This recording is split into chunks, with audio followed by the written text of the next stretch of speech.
Mark Zuckerberg avait 23 ans lorsqu'il est devenu le plus jeune milliardaire de l'histoire.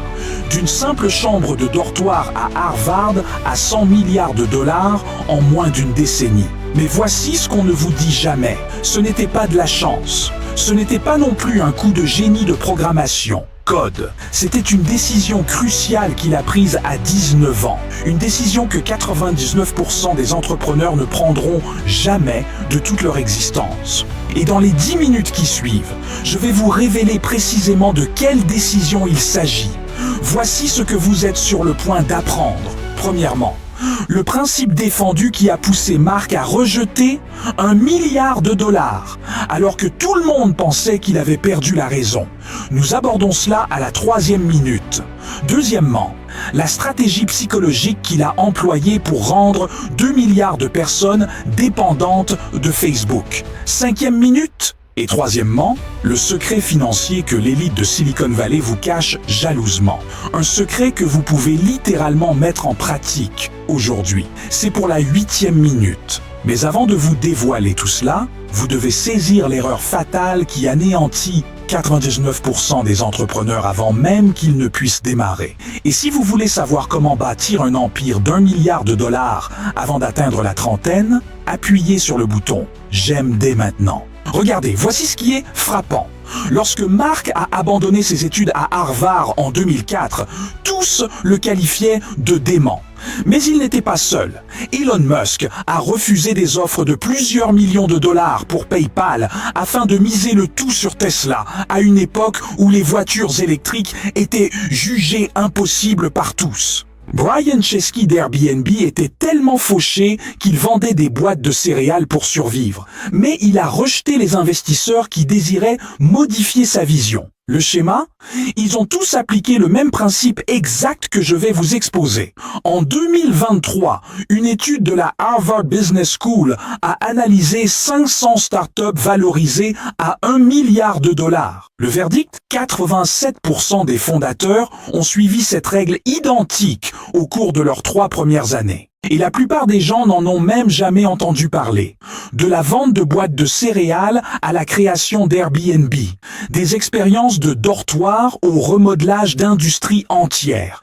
Il y a une logique cachée ici, et ce n'est pas celle que vous croyez. Première clé financière, la vision avant le profit. Je sais, ça ressemble à un cliché, n'est-ce pas? Mais attendez, Mark a 22 ans. Yahoo propose 1 milliard de dollars pour Facebook. 1 milliard de dollars. Ses investisseurs le supplient de vendre. Sa famille pense qu'il a perdu la tête.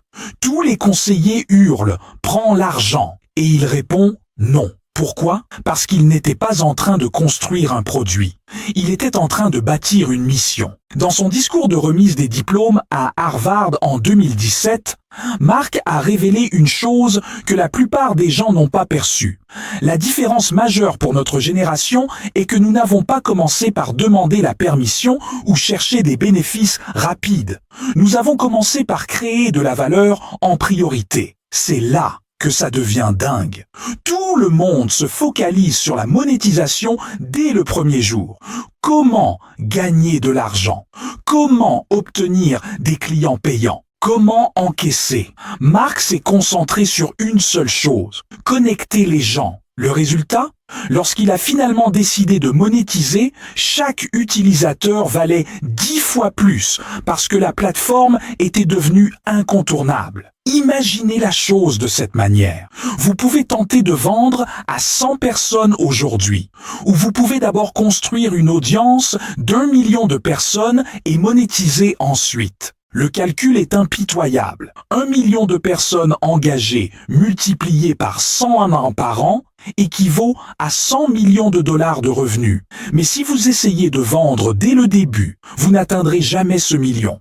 Voici comment l'appliquer aujourd'hui. Posez-vous cette question. Est-ce que j'essaie de gagner 1 milliard rapidement ou suis-je en train de bâtir quelque chose qui vaudra 1 million de dollars? Un exemple concret.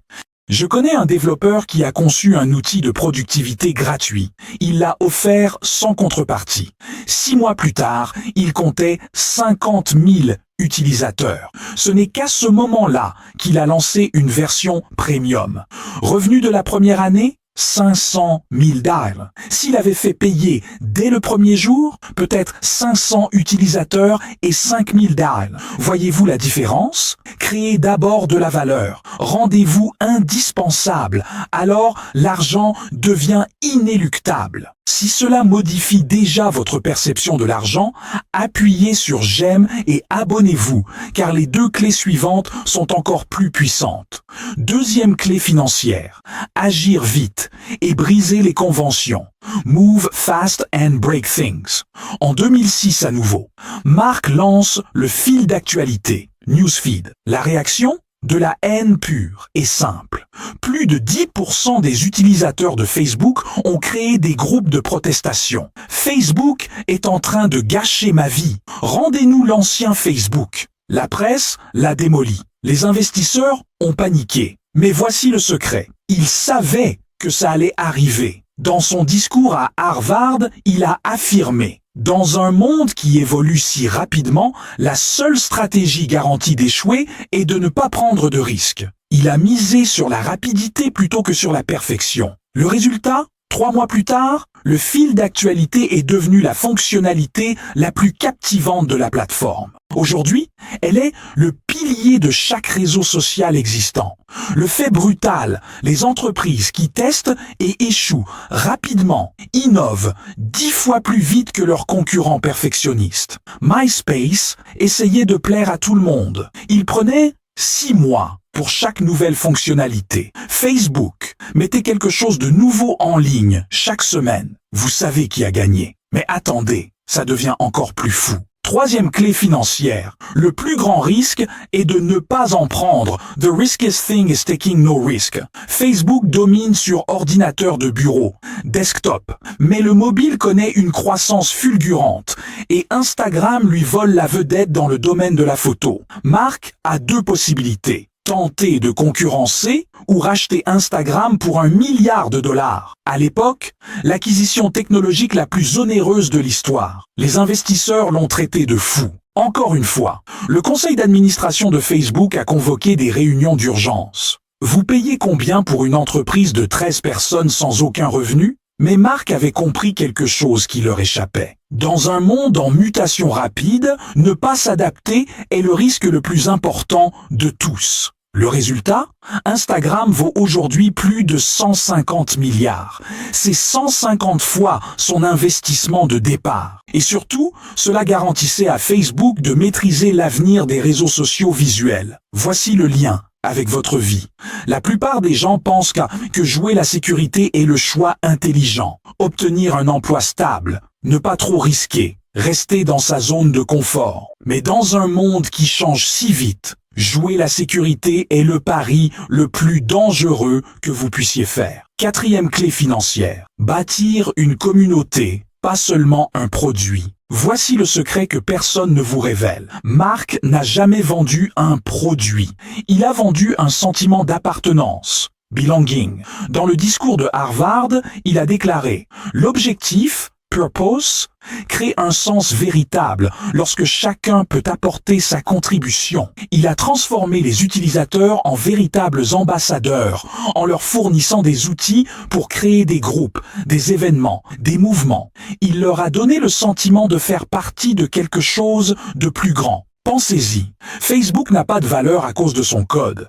Il a de la valeur parce que 2 milliards de personnes se réveillent chaque jour et décident d'y être. Comment appliquer cela aujourd'hui? Un plan en 3 étapes. Première étape, tester rapidement. Lancez une version imparfaite en 1 semaine, pas une version parfaite en 6 mois. Deuxième étape, accueillez l'échec. Si vous n'échouez pas, vous n'innovez pas assez rapidement. Troisième étape, bâtissez une tribu. Donnez à votre public des outils pour créer, pas seulement pour consommer. Exemple réel. Un créateur que je connais a lancé un podcast avec un équipement à $50.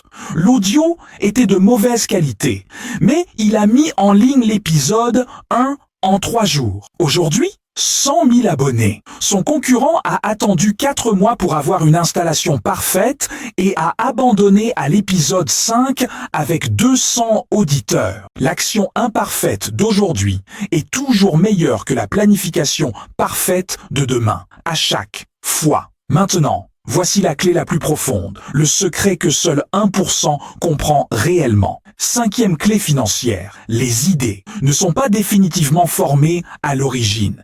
Ideas don't come out fully formed. Tout le monde pense que Zuckerberg avait cette vision grandiose de Facebook dès le premier jour. C'est faux. Cela a commencé comme un site web pour étudiants de Harvard destiné à noter l'attractivité des gens, hot or not. Ça paraît ridicule, non? C'est précisément là où je veux en venir. Dans le discours de Harvard, Mark a révélé « Aucune idée ne naît dans sa forme complète. Elle ne devient claire qu'après que vous ayez commencé à y travailler. Vous ne pouvez pas attendre la perfection. » Facebook est devenu un réseau social, puis une plateforme médiatique, puis un écosystème commercial. Chaque version révélait la prochaine évolution. L'idée a évolué au fur et à mesure qu'il la construisait. Voici ce que cela implique pour vous. Vous attendez l'idée parfaite, le plan parfait, le moment parfait. Mais les milliardaires n'attendent pas la clarté. Ils la créent par l'action. 6e clé financière, donner une voix à chacun. Voici la différence entre les gens riches et les milliardaires. Les gens riches vendent à des clients. Les milliardaires donnent le pouvoir au mouvement. Mark a créé des outils qui permettent à n'importe qui de fonder des communautés, de lancer des causes, de bâtir des entreprises. Le résultat ? 2 milliards de personnes qui travaillent pour lui. Il n'a pas créé de contenu. Il a créé une plateforme où tous les autres ont créé du contenu. Il n'a pas bâti une seule entreprise. Il a bâti un écosystème où des millions d'entreprises pouvaient prospérer. C'est la différence entre gagner des millions et gagner des milliards. Vous ne capturez pas la valeur, vous créez l'infrastructure permettant aux autres de la créer, et ensuite vous prélevez un faible pourcentage sur un gâteau gigantesque. 7e clé financière, l'impact avant l'argent. Le véritable secret n'est pas comment gagner de l'argent, c'est comment créer un impact tellement massif que l'argent en devient une conséquence inévitable. Mark s'est engagé à faire don de 99% de sa fortune à des œuvres caritatives, charity. Ça paraît fou, non? C'est une preuve de génie. Parce que lorsque vous vous concentrez sur l'impact d'1 milliard de vies, vous créez une valeur inestimable. L'argent n'est qu'un moyen de comptabiliser cet impact. Pensez-y différemment. Pendant que vous vous demandez comment gagner 10 000 $ ce mois-ci, les milliardaires se demandent comment impacter 10 millions de personnes cette décennie. La différence n'est pas dans ce qu'ils font, elle est dans leur façon de penser. C'est pourquoi seulement 1% parvient au sommet. Ils ne jouent pas le jeu de l'argent, ils jouent le jeu de l'impact. Et l'argent suit automatiquement. Récapitulons les 7 clés financières qui ont fait de Mark Zuckerberg un milliardaire avant 30 ans. Première clé, la vision avant le profit. Créer d'abord une valeur immense. Deuxième clé, agir vite et briser les conventions. La rapidité prime sur la perfection. Troisième clé, le plus grand risque est de ne pas en prendre. Adaptez-vous ou périssez. Quatrième clé, bâtir une communauté, pas seulement un produit, créer des tribus, pas des clients. Cinquième clé, les idées évoluent par l'action. Démarrer de manière imparfaite, itérer rapidement. Sixième clé, donner une voix à chacun, donner le pouvoir au mouvement, pas aux transactions. Septième clé, l'impact avant l'argent. L'argent n'est qu'une conséquence. Voici le défi que je vous lance pour les prochaines 24 heures. Choisissez une idée que vous avez laissée de côté et lancez-en une version imparfaite. Ça pourrait être une publication, post. Ça pourrait être un produit minimum viable, MVP. Ça pourrait être une vidéo, n'importe quoi. Ça n'a pas besoin d'être parfait. Il faut juste que ça existe. Car la véritable différence entre les gens qui bâtissent des empires et ceux qui ne font qu'en rêver, l'action imparfaite d'aujourd'hui est toujours meilleure que la planification parfaite de demain. Mark n'a pas attendu le moment idéal. Elon n'a pas attendu. Et vous ne devriez pas attendre non plus. Votre vie change lorsque vous arrêtez de vous demander « et si j'échoue ?» et commencez à vous demander « et si ça marche ?» Si cette vidéo a modifié votre perception de l'argent, appuyez sur le bouton « j'aime » et laissez un commentaire en me disant quelle de ces 7 clés vous allez appliquer en premier. Abonnez-vous à cette chaîne, car chaque semaine, je vous apporte des secrets de ce type, tirés des plus grands maîtres de la richesse de l'histoire. Et passez à l'exécution, car aucun milliardaire ne s'est fait en regardant des vidéos. Ils se sont construits en appliquant ce qu'ils ont appris. On se retrouve dans la prochaine vidéo. Futur millionnaire.